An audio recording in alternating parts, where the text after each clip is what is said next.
Welcome to you all. Hello everybody. This is Ram sir. कैसे हैं आप लोग? All fine. So today I'm going to start a very interesting again. I have come with the new content. This will be the lecture number 17 for haloalkanes and haloarenes. ठीक? हम लोग आज पढ़ेंगे एक और इंटरेस्टिंग टॉपिक. पिछले video में हम लोगों ने ग्रेगनार्ड के बारे में पढ़ा था, वुड्स रिएक्शन के बारे में पढ़ा था. होप सभी लोगों ने एंजॉय किया होगा. ढेर सारा है ना, खूब ढेर सारी लर्निंग हुई, क्योंकि आपके पॉजिटिव कमेंट बता रहे हैं कि निश्चित तौर पे आप लोग सीख रहे हैं. बहुत बढ़िया. अब हम स्टार्ट कर रहे हैं आज का नया टॉपिक, और एक ये क्वेश्चन के फॉर्म में ये पूछा जाता है एग्जाम में. ठीक है, न्यूक्लियोफिलिक सब्सटीट्यूशन. ठीक, ये पार्ट होगा किसका? रिएक्शंस ऑफ हेलोएरीन्स का. हम बात कर रहे हैं रिएक्शंस ऑफ हेलोएरीन्स की. ठीक, इसमें ध्यान दीजिएगा, सबसे इम्पॉर्टेंट चीज़ आपका जो है ना, हेलोएरीन्स होता है, एक लाइन है, उसको आपको लिखना है बेटा. Haloarenes are extremely less reactive towards nucleophilic substitution reaction.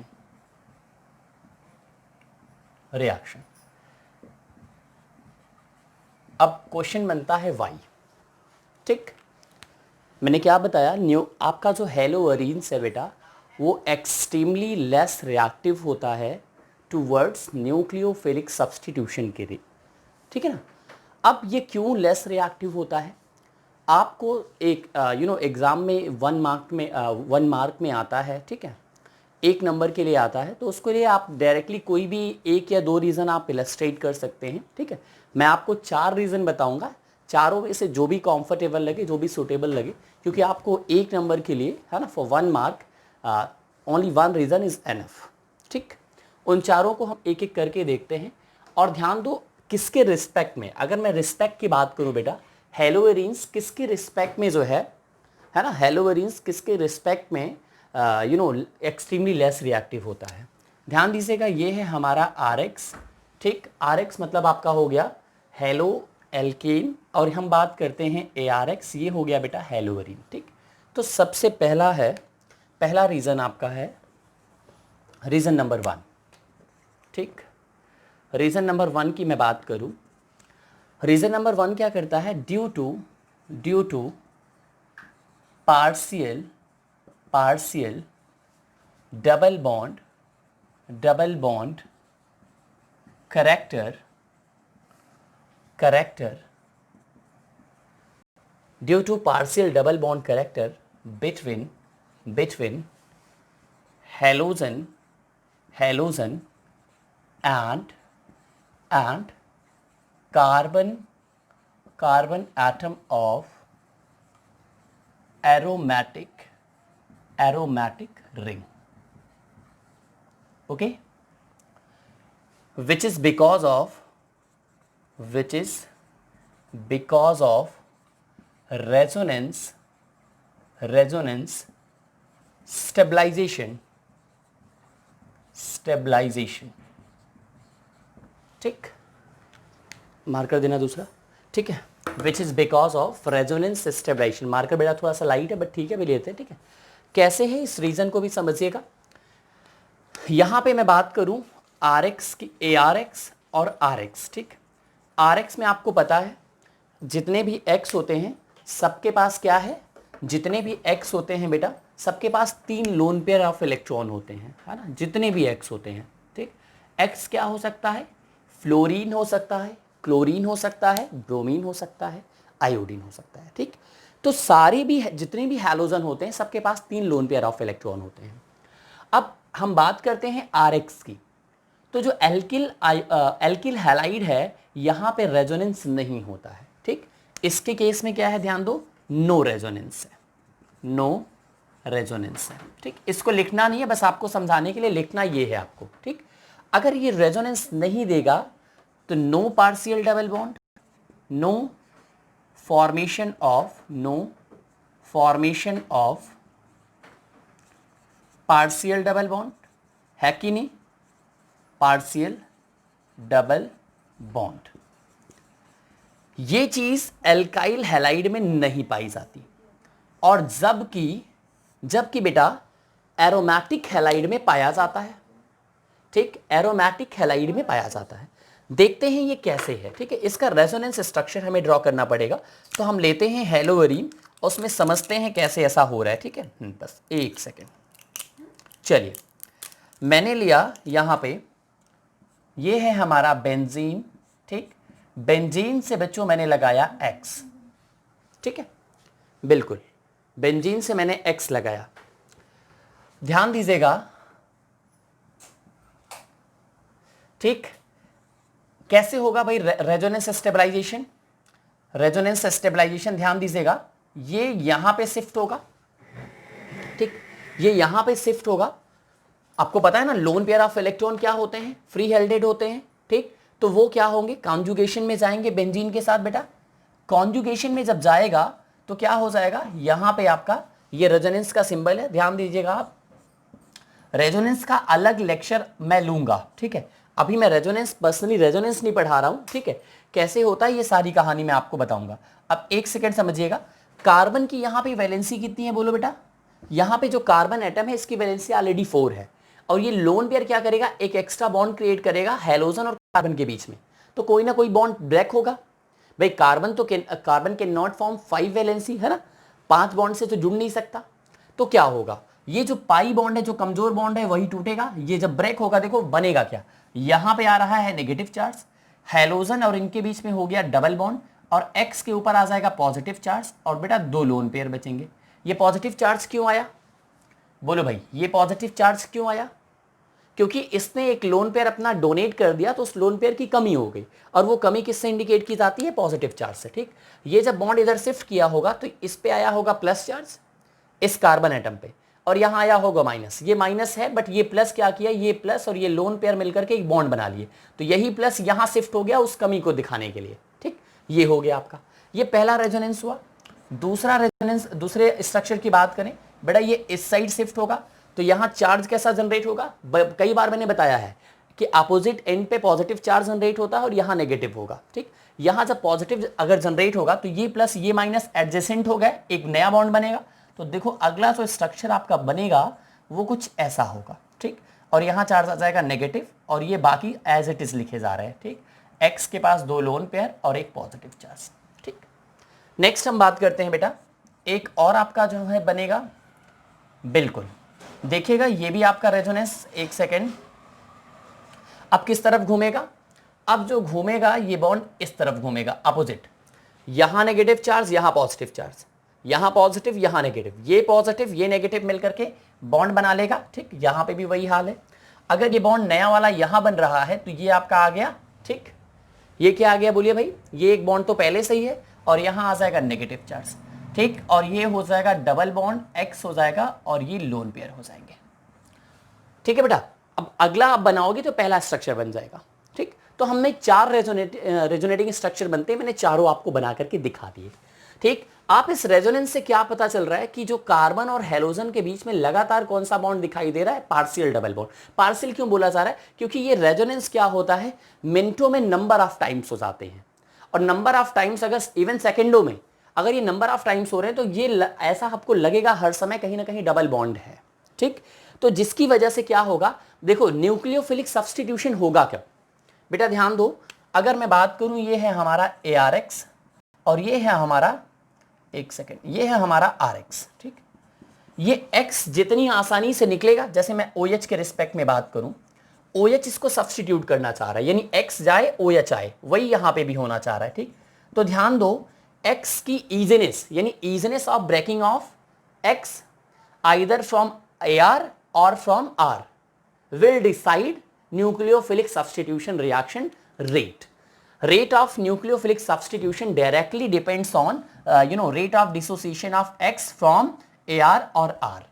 R से आपका X आसानी से निकलेगा क्योंकि यहां पे सिंगल बॉन्ड है, क्योंकि यहां पे रेजोनेंस नहीं बन रहा है, जबकि यहां पे डबल बॉन्ड है रेजोनेंस होने के कारण, इसलिए X डिफिकल्टी से रिलीज होगा, यानी इसलिए ये क्या हो जाएगा, एक्सट्रीमली लेस रिएक्टिव हो जाएगा। पहला रीजन समझ में आया, ठीक। ये रेजोनेंस भाई क्लियर है कि नहीं? लोन पेयर ने डोनेट किया, इसको कॉन्जुगेशन में गया, ये बॉन्ड यहां शिफ्ट हुआ क्योंकि कार्बन की वैलेंसी 5 होने लगी, ये नेगेटिव चार्ज आ गया, यहां पे डबल बॉन्ड आ गया, देखो नेगेटिव चार्ज मैंने बना दिया, यहां पहले प्लस आया होगा, यहां minus, minus as it is रहेगा, ये प्लस, ये लोन पेयर बॉन्ड बना लिया, और लोन पेयर के प्लेस पे क्या आ गया, पॉजिटिव चार्ज, क्योंकि एक लोन पेयर कम हो गया, ठीक। अब ध्यान दो, ये नेगेटिव चार्ज फिर से डिलोकलाइज किया, तो ये वाला आपका शिफ्ट हुआ, यहां नेगेटिव, यहां पॉजिटिव, ये नेगेटिव, ये बॉन्ड बना लिया, ठीक। ये पहले से ही है, ये आपका नया बॉन्ड बना, देखो दोनों बॉन्ड दिख रहे हैं, और नेगेटिव चार्ज यहां दिखाई दिया, बाकी ऊपर एज इट इज रहा। फिर ये इधर शिफ्ट हुआ, तो यहां आया होगा प्लस, यहां माइनस, ये प्लस, ये माइनस, ये नया बॉन्ड इनके बीच में बनेगा, यहां नेगेटिव चार्ज, नया बॉन्ड, और ये पहले से था और ये पहले से था, ठीक। तो मुझे लगता है ये रेजोनेंस आपको समझ में भी आया होगा, ठीक। समझ में आ गया पहला रीजन, बहुत बढ़िया, है ना। ये आर का मतलब क्या है बेटा, रीजन है, ठीक है, रीजन नंबर 1। अब हम आगे बढ़ते हैं, रीजन नंबर 1 हम लोगों ने अच्छे से समझा, रीजन नंबर 2 की तरफ बढ़े, आ गया समझ में पार्शियल डबल बॉन्ड। चलिए रीजन नंबर 2 की तरफ बढ़ते हैं बच्चों। पूरी केमिस्ट्री में कुछ नहीं है, मैंने कहा था ना, पूरी केमिस्ट्री में मैं आपको कहीं से भी टफ नहीं लगने दूंगा। आज इतने लेक्चर पढ़ चुके हैं, आप खुद देखें सारे लेक्चर्स को, आपको समझ में आ जाएगा कि ऑर्गेनिक वाकई में जो है इजी है, ठीक। और स्पेशली जिस दिन हमारा ऑर्गेनिक मिशन कंप्लीट होगा, और फिर ऑर्गेनिक को आप वाकई में पहले लेक्चर से लेकर के लास्ट तक, जब मैं खुद से सेटिस्फाई हो जाऊंगा कि हाँ now I have completed my that mission, तो आपको खुद ही लगेगा कि हाँ ऑर्गेनिक कितनी आसान होती है, जो कि बच्चे बहुत परेशान होते हैं जिसको लेकर, ठीक। अब हम बात करते हैं रीजन नंबर 2 की। क्या ऐसा कारण है जिसकी वजह से, ठीक है, चलिए सब लोग लिखिएगा बेटा, रीजन नंबर 2, आर समझ जाओगे ना, रीजन नंबर 2। रीजन नंबर 2 क्या है, ध्यान दीजिएगा, ठीक। हाइब्रिडाइजेशन का भी यहां पे मामला होता है, ठीक है। हाइब्रिडेशन की मैं बात करता हूं, है ना, लिख लेना, वेरिएशन, हाँ आप ऐसा का एक काम करो, यहां से लिखो, ड्यू टू, है ना, ड्यू टू वेरिएशन इन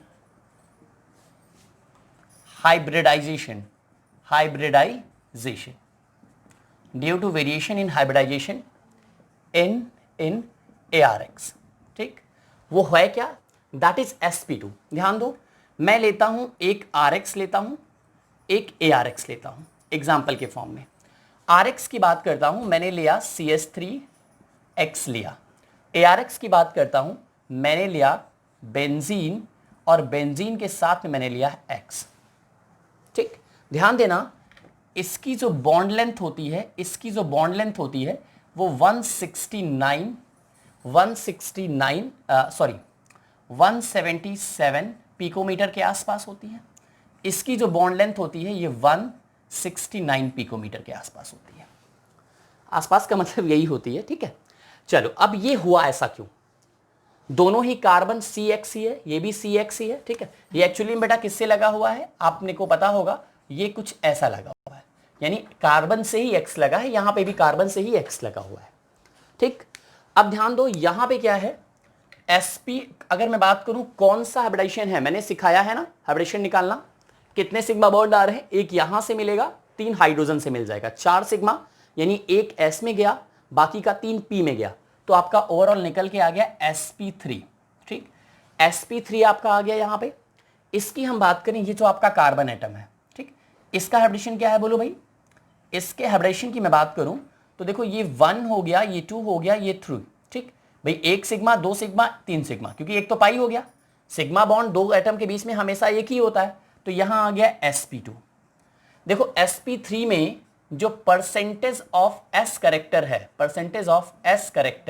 वो कितना है बोलो, परसेंटेज ऑफ s करेक्टर 33% है। यहां पे हम बात करें परसेंटेज ऑफ, ठीक है ना, एग्जाम्पल मैंने ये लिया हुआ है, इनका एग्जाम्पल ये है, इनका एग्जाम्पल ये है, ठीक है ना, परसेंटेज ऑफ s करेक्टर, ठीक है, s करेक्टर की हम बात करें, कितना है बोलो भाई, एक second, percentage of S character बोलो भाई कितना है यहाँ पे 20, ठीक है। sp2 माफ कीजिएगा बच्चों, सॉरी, यहाँ 25% है भाई। sp3 है ना तो 25% होगा। sp3 में कितना होगा 25 भाई, तो ओवरऑल 4 हो रहे हैं ना, तो आपका भाई देखो एक एस हो गया 3 पी तो 4 हो गया, तो 25%। यहाँ परसेंटेज ऑफ एस करेक्टर कितना है बोलो 33%। ठीक, ध्यान दो एस क्या होता है, न्यूक्लियस के सबसे पास रहता है। एस कहाँ हो रहता है बोलो भाई, न्यूक्लियस के सबसे पास में। अगर न्यूक्लियस के सबसे पास में होगा यानी परसेंटेज ऑफ एस करेक्टर जितना ज्यादा होगा उतना ज्यादा फोर्स ऑफ अट्रैक्शन बनेगा, और उतना वो क्या होगा, फोर्स ऑफ अट्रैक्शन का मतलब क्या हुआ, इलेक्ट्रोनेगेटिव वो हो जाएगा। ठीक, तो ध्यान दो अगर यहीं पे sp की बात कर ले तो जिस कार्बन का हाइब्रिडेशन क्या होता है sp आता है, इसको भी मैंने लिखाया हुआ है। ठीक, तो वो सबसे ज्यादा इलेक्ट्रोनेगेटिव होता है। क्यों? क्योंकि वहां पे परसेंटेज ऑफ एस करेक्टर सबसे ज्यादा होता है। तो इन दोनों में कार्बन की बात करें, so that is why this carbon atom is more electronegative. ये कार्बन एटम क्या है, ज्यादा इलेक्ट्रोनेगेटिव है, और ये कार्बन एटम क्या है ना, आप यहां लिख सकते हो that is why this carbon atom is less electronegative. ठीक, समझ में आया? अगर ध्यान दो लेस इलेक्ट्रोनेगेटिव है और ये मोर इलेक्ट्रोनेगेटिव है, so it pools x atom strongly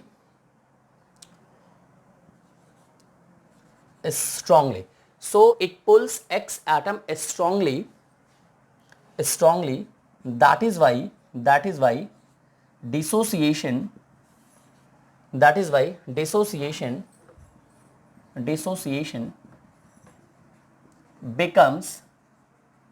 becomes very tough। समझ में आया बच्चों? ध्यान देना, फिर से समझा देता हूं दूसरा भी आपका। अब ध्यान दो, ये ज्यादा इलेक्ट्रोनेगेटिव होने के कारण क्या होता है, बॉन्ड लेंथ छोटी हो जाती है। ये कार्बन sp2 है, sp2 होने के कारण s कैरेक्टर ज्यादा तो ज्यादा इलेक्ट्रोनेगेटिव तो x को क्या करेगा, स्ट्रांगली होल्ड करके रखेगा, स्ट्रांगली अट्रैक्ट करके रखेगा, जिसकी वजह से बॉन्ड लेंथ इतनी होगी। तो x का निकलना ही सब कुछ डिसाइड कर रहा है, तो x का निकलना फिर से यहां पे एक बार टफनेस हो गया। तो जितना टफ होगा निकलना उतना सब्स्टिट्यूशन, न्यूक्लियोफिलिक सब्स्टिट्यूशन रिएक्शन होने का चांस कम हो जाएगा। जबकि Rx की बात करें, यहां देख सकते हो बॉन्ड लेंथ भी ज्यादा है। क्यों बॉन्ड लेंथ ज्यादा है? क्योंकि S कैरेक्टर कम है, S कैरेक्टर कम से लेस इलेक्ट्रोनेगेटिव है। अगर ये लेस इलेक्ट्रोनेगेटिव होगा so it will easy to release X atom for substitution।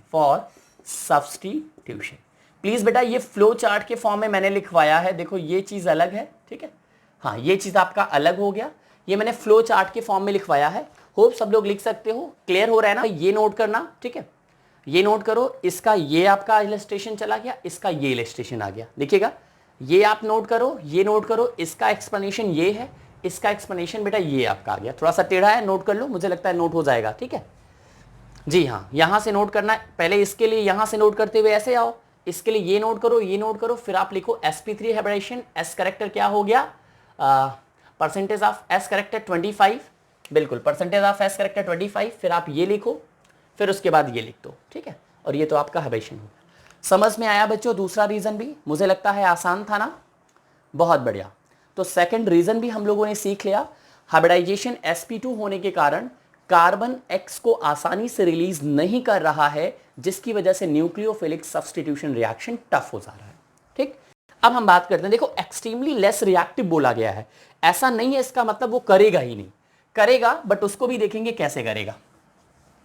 चलिए थर्ड रीजन की तरफ हम लोग बढ़ते हैं। चारों रीजन आपको जानना जरूरी है बच्चों, है ना, बिल्कुल, ऑल 4 रीजंस आर इंपॉर्टेंट, है ना, आपको लिखना कोई एक है, but you have to know all 4 reasons, ठीक है। रीजन नंबर 3 की बात करते हैं। आपको शॉर्ट फॉर्म में भी लिख सकते हो, ड्यू टू sp2 करेक्टर, है ना, इस तरीके से, है ना, due to carbon, due to sp2 character is found in aromatic compound of, एक मिनट मैं फिर से लैंग्वेज क्रिएट करता हूं, due to sp2 character which is present in carbon atom of aromatic ring where halogen is directly bonded. ये चीज है। रूल नंबर 3 पे आते हैं बेटा। हाँ, ड्यू टू इनस्टेबिलिटी ऑफ, एक second, instability of phenyl cation, चलिए ये क्या होता है इसको देखते हैं।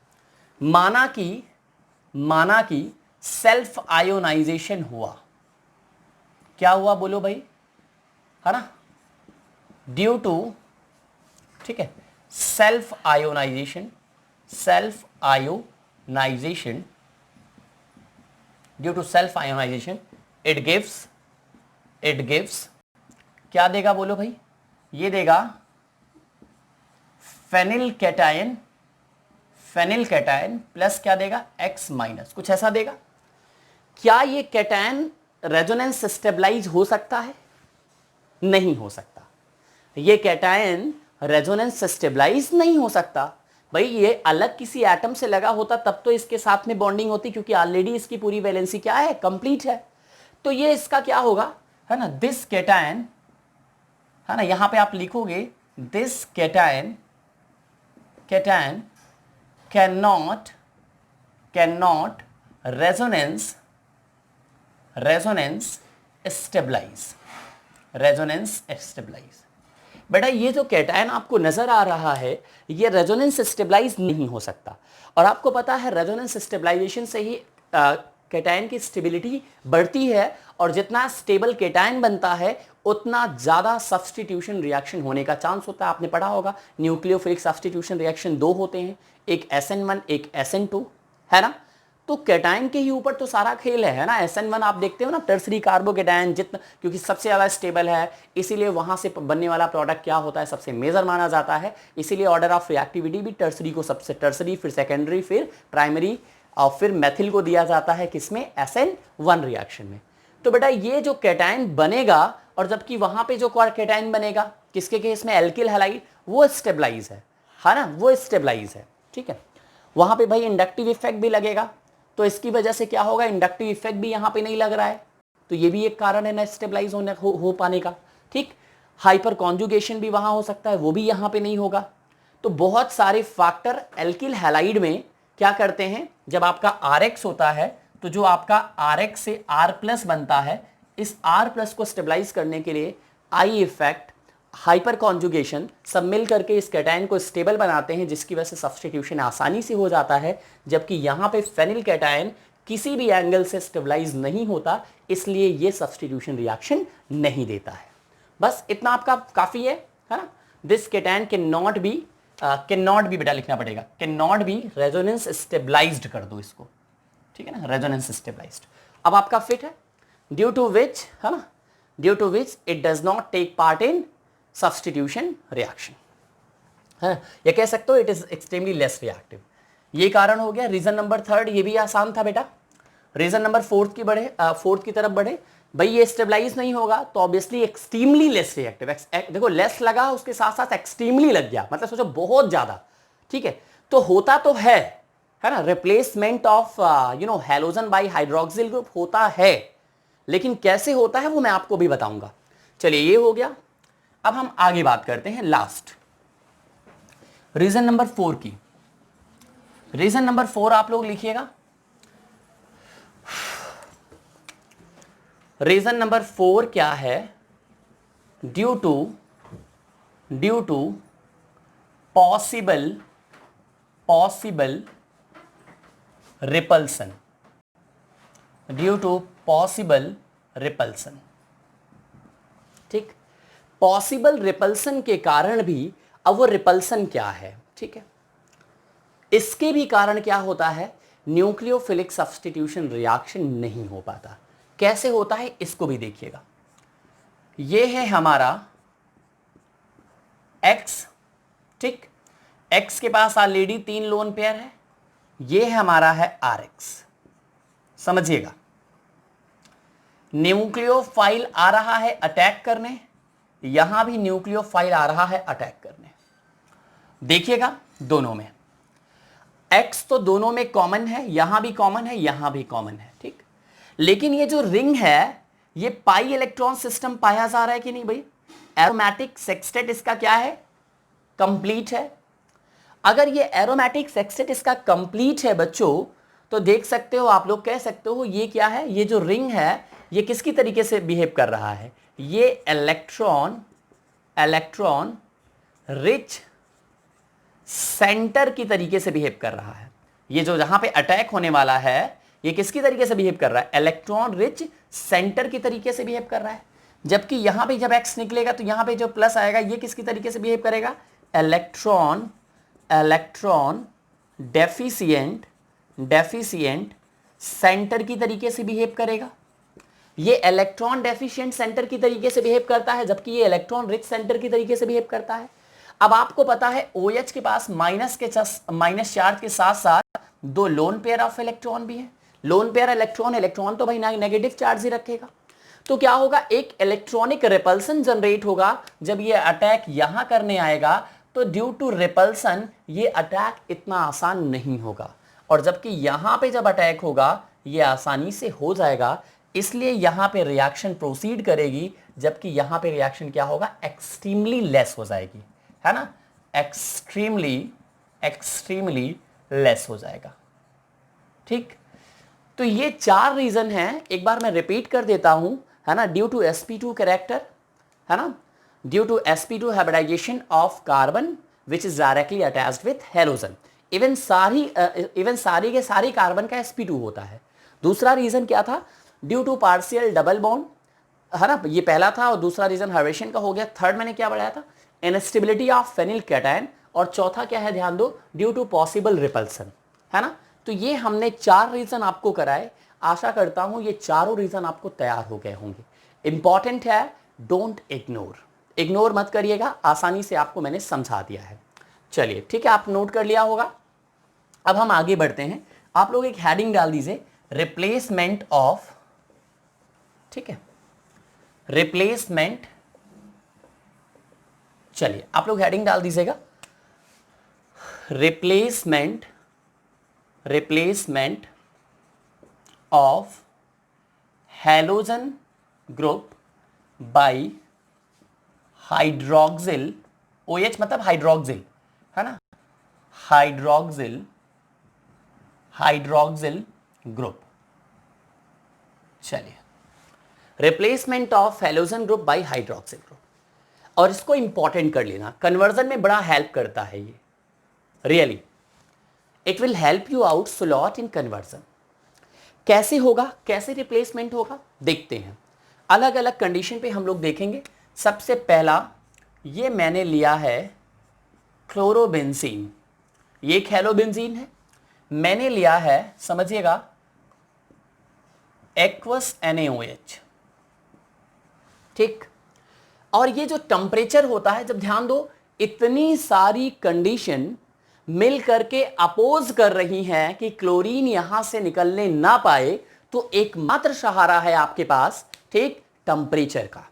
आप खूब टेम्परेचर दे दीजिए तो शायद ये क्लोरीन यहां से बाहर हो जाए और ये OH जाकर के जुड़ जाए। इसका भी मैकेनिज्म भी हम बताएंगे कैसे होता है, बट अभी देखिएगा आप लोग, यहां पे वो जो टेम्परेचर होता है वो 623 केल्विन होता है। कितना होता है, 623 केल्विन, और 300 एटमॉस्फेरिक प्रेशर पे होता है। और मीडियम कौन सा होता है, एसिडिक मीडियम 300 ATM 623 केल्विन पे जब कंसंट्रेटेड NaOH आता है, ठीक, बिल्कुल, तो ये क्या दे देगा आपका, ये आपका ध्यान दो, यहां से एक्वस NaOH, क्योंकि सब्स्टिट्यूशन के लिए एक्वस लिया जाता है।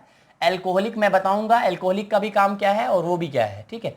अभी समझिएगा, ये क्या बन जाता है, ये बन जाएगा OH, ये बन गया आपका फेनॉल, क्या बना बेटा, फेनॉल बन गया। और साथ ही साथ आपका बाई प्रोडक्ट क्या बना होगा, NaCl। ठीक है, आप इसको लिख सकते हो बाई प्रोडक्ट NaCl। देखो भाई NaCl आपका बढ़ गया। ठीक, लेकिन अभी बाई प्रोडक्ट लिखने की आपको जरूरत नहीं है। ठीक है, बिल्कुल अभी आपको बाई प्रोडक्ट लिखने की जरूरत नहीं है। ये कैसे होता है मैं आगे चल के बताऊंगा। सोडियम फेनॉक्साइड बनता है। ठीक है, तो अभी आपका प्रिपरेशन ऑफ फेनॉल जब हम बढ़ेंगे तो वहां पे आपको मैं बताऊंगा बाई प्रोडक्ट क्या निकलता है, किस तरीके से रिएक्शन प्रोसीड करती है। ठीक हो गया, बहुत बढ़िया। क्योंकि हम लोग वहां पे क्लीवेज भी पढ़ेंगे ना, बिल्कुल क्लीवेज पढ़ेंगे किसका बेटा, एल्कोहल और फेनॉल का क्लीवेज। मतलब कि एल्कोहल में तो दो तरीके का क्लीवेज होता है, एक CO के बीच का, एक OH के बीच का। तो उसके बिहाफ पे हम लोग रिएक्शंस पढ़ेंगे। और फेनॉल में केवल पॉसिबिलिटी OH के बीच का होता है, तो OH वाला जो कॉमन हो जाता है एल्कोहल और फेनॉल दोनों का। तो ऐसे ओरली बोल रहा हूं, नहीं समझ में आ रहा होगा, जब हम करके दिखाएंगे तो ज्यादा अच्छा क्लियर होगा। अभी इसको समझ लो कैसे आपका हाइड्रोक्सिल ग्रुप रिप्लेस करता है X को, ये है कहानी। ठीक, ध्यान देना, एक नोट करके आप लिख लो, note number of -I groups increases reactivity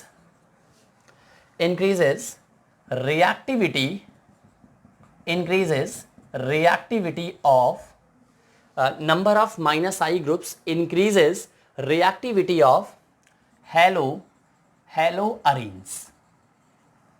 haloarenes towards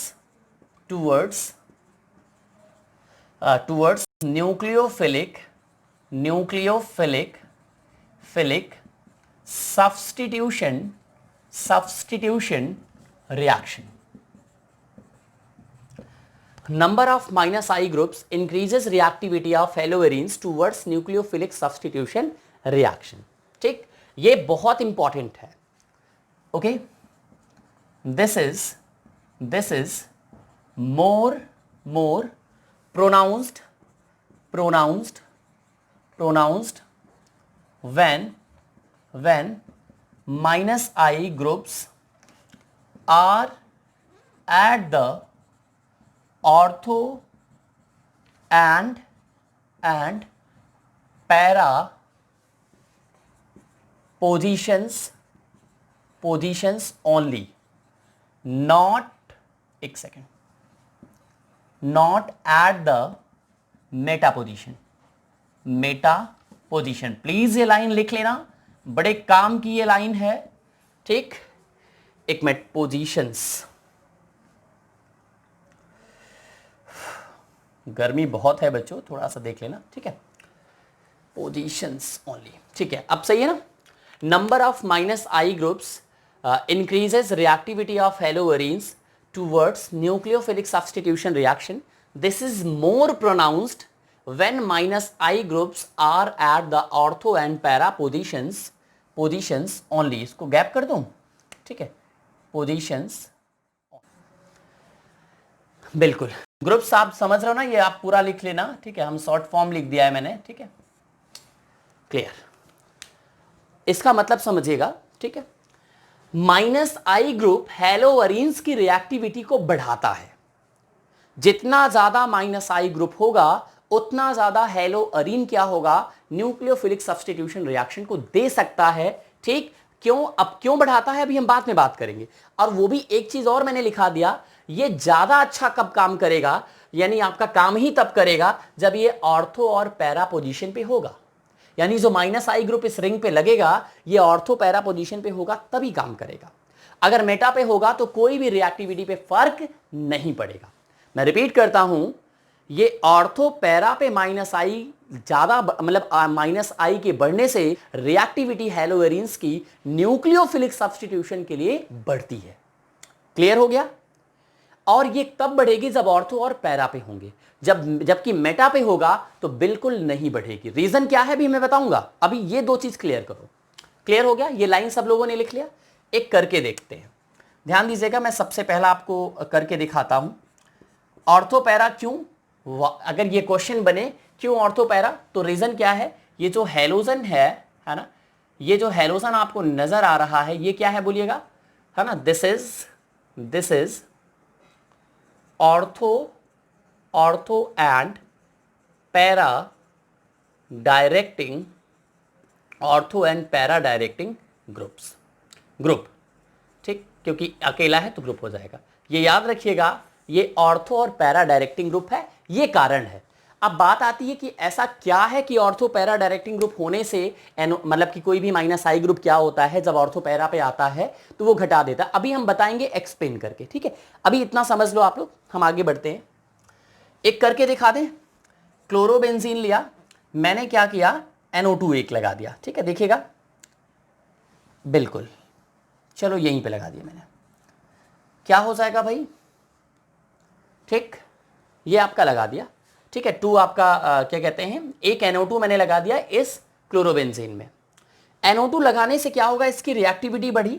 बेटा रिएक्टिविटी बढ़ेगी तो टेम्परेचर भी रिएक्टिविटी को बढ़ाता है, ये भी रिएक्टिविटी को बढ़ा रहा है, तो ऑब्वियसली जितना टेम्परेचर यहां होगा उससे कम टेम्परेचर लगेगा। तो यानी आपका एक्वस NaOH, यानी डायरेक्ट हम NaOH लिखते हैं यहाँ पे, यानी NaOH तो लगेगा, ये टेम्परेचर क्या करके हो जाता है 443 केल्विन। बेटा ये टेम्परेचर प्लीज याद कर लेना, ये वाला तो जरूर याद रखना, आगे के नहीं भी याद रहेगा तब पर भी काम चल जाएगा। 443 केल्विन पे एसिडिक मीडियम में बड़ी आसानी से आपका क्या बन जाता है, फिनॉल बन जाता है। क्या बन जाता है बेटा, फिनॉल बन जाता है। देखो एक NO2 लगाने से देखो फिनॉल कितनी आसानी से बन गया, ठीक है। यानी टेम्परेचर कम देना पड़ा, अभी भी बहुत आसान नहीं है बट कुछ तो फेवर हुआ। 623 से सीधा लगभग है ना 180 के आसपास टेम्परेचर देखो डिक्रीज कर गया। चलिए हम आगे बात करते हैं, ठीक है, नोट कर लेना, ये भी रिएक्शन नोट करना है, इंपॉर्टेंट है। अभी कुछ और भी हम NO2 ग्रुप बढ़ाते हैं। NO2 कैसा ग्रुप है बोलो, NO2 is minus I group. Minus I group क्या होते हैं, आपको पता है ना इंडक्टिव इफेक्ट क्या होता है, एक बार मैं इंडक्टिव इफेक्ट रिपीट कर देता हूं, ठीक है, ध्यान से सुनना। Permanent displacement of sigma electrons, ठीक है, permanent displacement of sigma electrons towards more electronegative element is known as inductive effect. Electrons का, सिग्मा इलेक्ट्रॉन्स का परमानेंटली बढ़ना इलेक्ट्रोनेगेटिव एलिमेंट की तरफ, यही कहलाता है इंडक्टिव इफेक्ट। क्यों ये परमानेंट है, क्योंकि आपको पता है पाई बॉन्ड वीक होता है, सिग्मा बॉन्ड स्ट्रांग होता है। साइड वाइज साइड ओवरलैपिंग से पाई बॉन्ड बनता है, एंड टू एंड या हेड टू हेड ओवरलैपिंग से सिग्मा बनता है। सिग्मा स्टेबल होता है, स्टेबल बॉन्ड के थ्रू इलेक्ट्रॉन्स का मूवमेंट होगा, तो इंडक्टिव इफेक्ट यही करता है, इसलिए इंडक्टिव इफेक्ट एक परमानेंट इफेक्ट है, ठीक है। हाँ वो दिखेगा नहीं आपको बट स्लाइटली अपना जो है इंटरनली जाता रहता है, ठीक है। तो इसमें दो तरीके का होता है, माइनस आई प्लस आई। माइनस आई ऐसे ग्रुप होते हैं जो इलेक्ट्रॉनिक डेंसिटी को डिक्रीज कर दे जुड़े हुए एटम पे।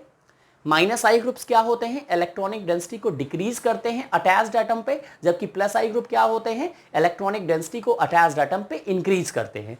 तो उसकी वजह से क्या होता है, रिएक्शन में रिएक्टिविटी अफेक्ट होती है, प्लस भी होती है माइनस भी होती है, वो रिएक्शन टू रिएक्शन वेरी करता है। देखते हैं अभी यहां पे रिएक्टिविटी प्लस हो रही है यानी बढ़ रही है, ठीक, देखते हैं अभी और क्या होगा आगे चल के। चलिए बहुत बढ़िया, अब इतना हो गया, दो रिएक्शन आप लोगों ने नोट किया, इसको भी नोट कर लिया होगा, पॉज करके नोट किया करिए, ठीक है। अब देखिएगा नेक्स्ट आपका, मैंने क्या किया, NO2 का नंबर 2 कर दिया, ठीक। अभी NO2 मैंने 2 कर दिया तो रिएक्टिविटी डेफिनेटली और आपका जो है बढ़ गया। रिएक्टिविटी बढ़ने से NaOH मैंने लगाया, एसिडिक मीडियम दिया और आपका टेम्परेचर हो गया 368 केल्विन, ठीक है। टेम्परेचर कितना हो गया बेटा, 368 केल्विन, है ना, मजा आ रहा है ना, ठीक है। मैं बहुत फास्ट तो नहीं चल रहा हूं, मेरी स्पीड बहुत तेज नहीं है, मैं जानबूझ करके जब चाहूंगा स्पीड में बढ़ा दूंगा, अभी मेरी स्पीड तेज नहीं है, ठीक है, क्योंकि मैं चाहता हूं एक बार चीजें ट्रैक पे आ जाए, आप समझने लगो, तो जब कहोगे तब मैं स्पीड में आ जाऊंगा, है ना, ठीक है। अभी आप इसको नोट करिए, NaOH 368 केल्विन पे H प्लस यहां पे दिया जा रहा है। ये टेम्परेचर क्यों लगातार डिक्रीज कर रहा है, क्योंकि number of minus I group बढ़ रहे हैं। सॉरी बेटा यहां पे Cl लगा लो, ठीक है, तभी तो आपका वो बनेगा। चलिए ये हो जाएगा आपका OH और ये NO2 लगा रहेगा, ध्यान दीजिएगा, ऐसा नहीं कि NO2 कहीं गायब हो जाएगा, ठीक। ये भी नोट कर लो, क्यों हो रहा है समझ में आ रहा है ना, क्योंकि माइनस आई ग्रुप बढ़ रहे हैं इसलिए टेम्परेचर डिक्रीज कर रहा है। और अभी एक पॉसिबिलिटी तो और है ना, अभी एक ऑर्थो पोजीशन आपकी खाली दिख रही है, यहां मैंने NO2 लगाया, ये NO2 लगाया, ये पोजीशन ऑर्थो है, ये मेटा है, ये पैरा है, ये मेटा है, ये ऑर्थो है, ठीक। यहां मैंने NO2 लगाया, तो पूरे दोनों ऑर्थो और एक पैरा आपका फुल हो गया। अभी आपका क्या होगा, सिंपल वाटर से इसको ट्रीट करा दो और क्या करो, आपको केवल वार्म करने की जरूरत है। वार्म कर सॉरी क्या लिख दिया, ठीक है, देख रहा है बेटा, वार्म करने की जरूरत है। ध्यान दो, NO2 लगा दिया 3, यानी दोनों ऑर्थो और एक पैरा पे लगा दिया। NO2 आपका क्या हो गया, अभी मैंने जो है पूरा फुल कर दिया, तो नंबर ऑफ -I ग्रुप देखो बढ़ गए। अब सिंपली क्या करना पड़ रहा है, सिंपल वाटर के साथ इसको वार्म कर दोगे, तब पर भी क्या बन जाएगा, फिनॉल बन जाएगा। यानी कुल मिलाकर के फिनॉल नहीं बनेगा, मतलब कहने का मतलब ये हो गया कि आपका ये पिक्रिक एसिड हो जाएगा वैसे, ठीक है। 2,4,6 ट्राइनाइट्रोफिनॉल है ना, ये 2,4,6 है, 2,4,6 ट्राइनाइट्रोफिनॉल है, तो ये पिक्रिक एसिड है बेटा, पिक्रिक एसिड है ये, ठीक। इसका नाम क्या है, 2,4,6 ट्राइनाइट्रोफिनॉल।